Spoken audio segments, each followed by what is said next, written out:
I'm just about to post the render review for Blender Challenge 7.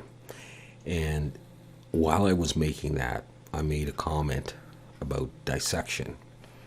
And I decided that I wanted to have a little chat with you about that and about some other teaching stuff that might come to mind as we do that. So this has really nothing to do with Blender. It's more along the lines of teaching. Some of you may know that I was a high school biology teacher for 25 years in London, Ontario.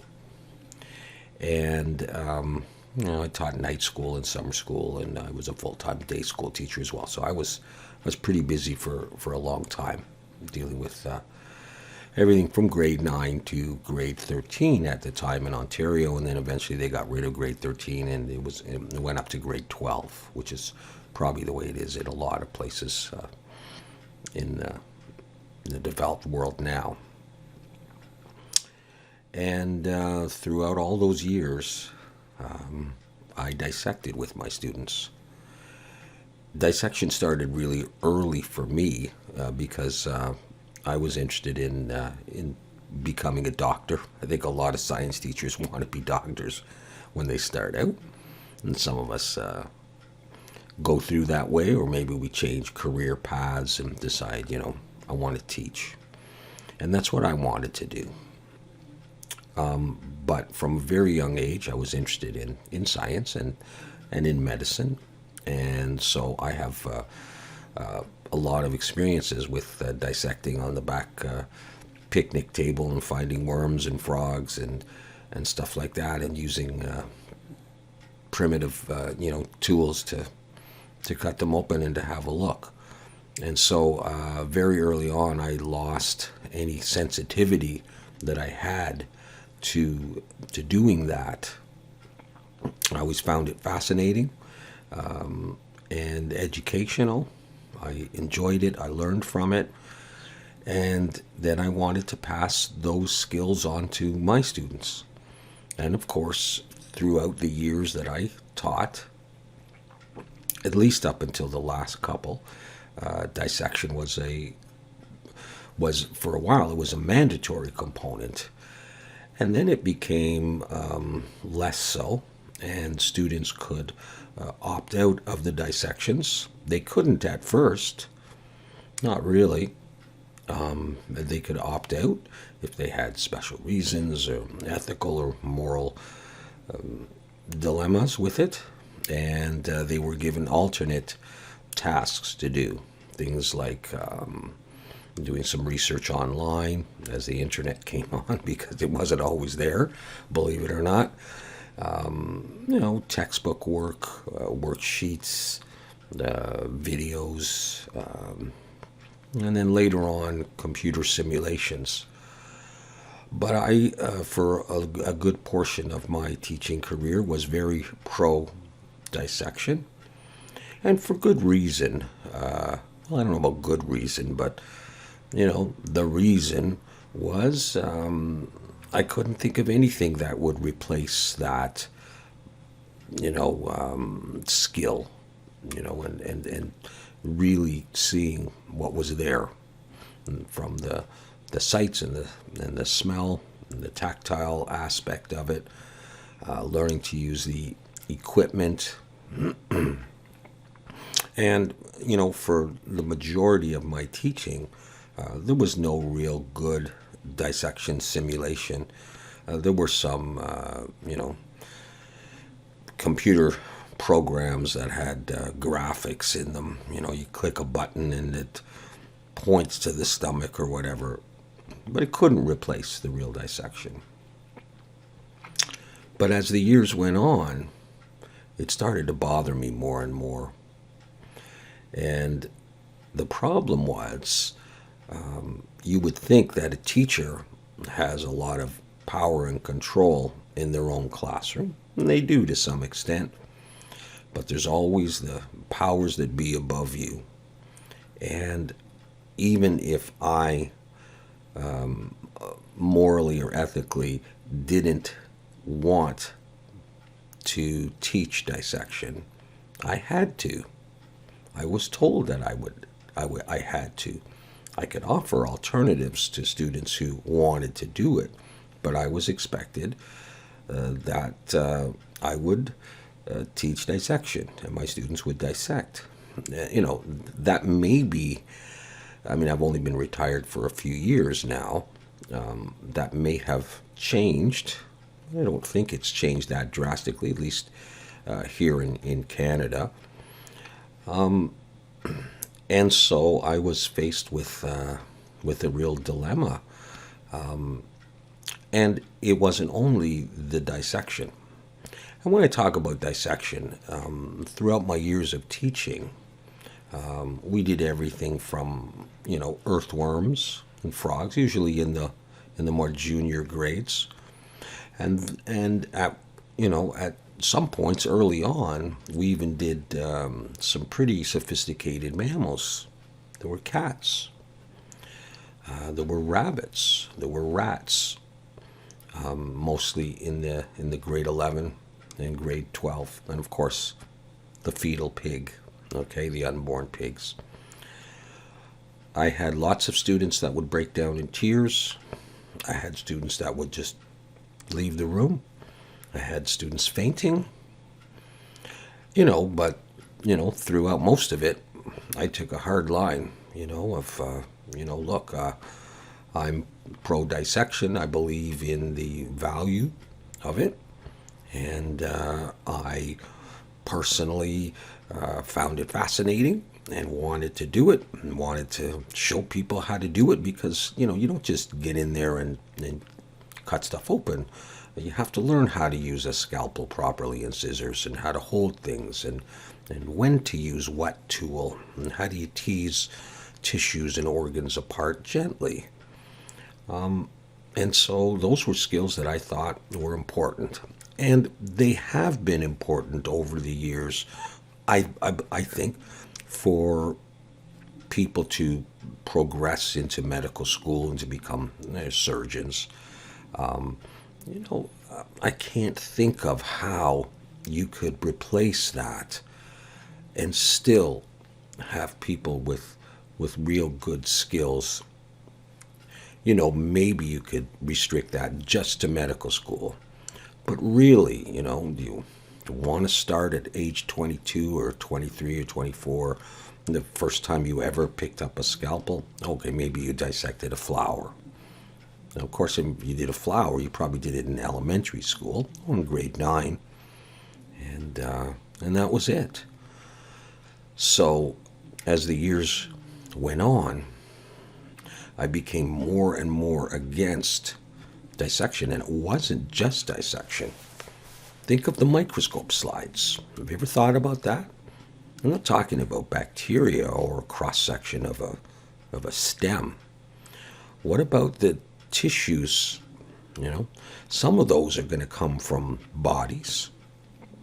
Maybe people that have died or donated their body to science. But what about the cross-section of a rat heart we used to look at? Arteries and veins from other animals. Again, they're going to come from animals, a lot of them.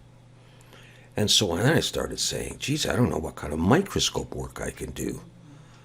But I got a lot of pushback from my department head. And I was told that I'd be reported to the principal. If you're not part of the team, you're not going to teach the curriculum. You're going to be out. I probably could have fought it really hard, but it was very difficult. And so, today, if I had to go into a classroom today, I couldn't teach dissection. As much as it fascinates me, and as much as I've done a lot of it. I went to university for biology. I dissected everything under the sun. I do whole courses on dissection, anatomy and physiology. There was a lot of specimens. And when you think about the number of high schools that are dissecting frogs or fetal pigs, in our school alone, which was maybe 1,200 students in total, okay? They're not all taking biology, but many of them were throughout the years. Think of the hundreds and hundreds of specimens every single year just at our high school. Now multiply that across a nice sized city. You're now talking thousands of specimens. Multiply that across the province, across the country, across the world.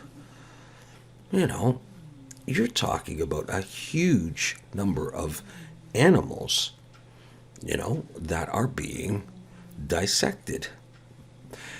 And let's face it, most high school students don't really do a good job of dissection. They think they're just cutting into something because we're having fun and we're playing.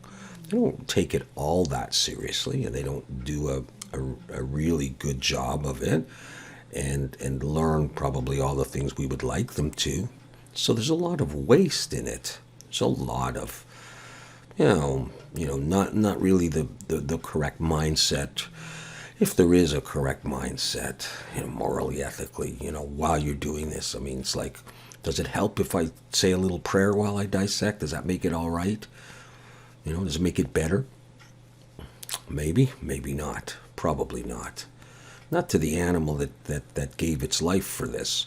Okay, so then you say, well, the fetal pigs are a byproduct of the meat industry anyhow. But I mean, I don't know, does that make it okay? Or the frogs are bred specifically for dissection. Does that make it okay? Or the earthworms were pulled up from the ground. Does that make it okay? Does any of this make it okay? So it's a real dilemma. And I think as we progress in artificial intelligence and robotics and other inventions and progress in science and in computers and stuff, we'll have better simulations for these things. But really, if you're going to have heart surgery, do you want to know that your doctor practiced the fetal pig dissection on a computer, or has many years of actual surgical training? And of course they would at medical school, but for the most part they all started out as high school students who dissected. And they got a lot of skills there, and you don't just dissect once. At least back in the old days, you dissected a frog in grade 9. Or maybe you dissected the earthworm in grade 9. You dissected a frog in grade 10. You dissected a fetal pig or a rat or a cat or something in grade 11. And then, of course, everyone used to come into grade 12 biology with me. And they'd say, what are we dissecting this year? Because it's fascinating, let's admit it. And a good number of students do want to do that kind of a thing. And then I would say, well, sometimes we used to do the squid for looking at, giant axons and stuff. So there's a bunch of sea life. Well, I know we eat it anyhow. It's just a question of, do we need to do this?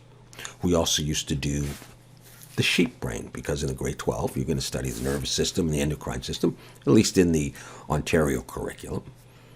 So sheep brains. There's a whole bunch of sheeps, giving up their brains so that a bunch of high school students can poke at it and try to learn complicated names that they can't pronounce.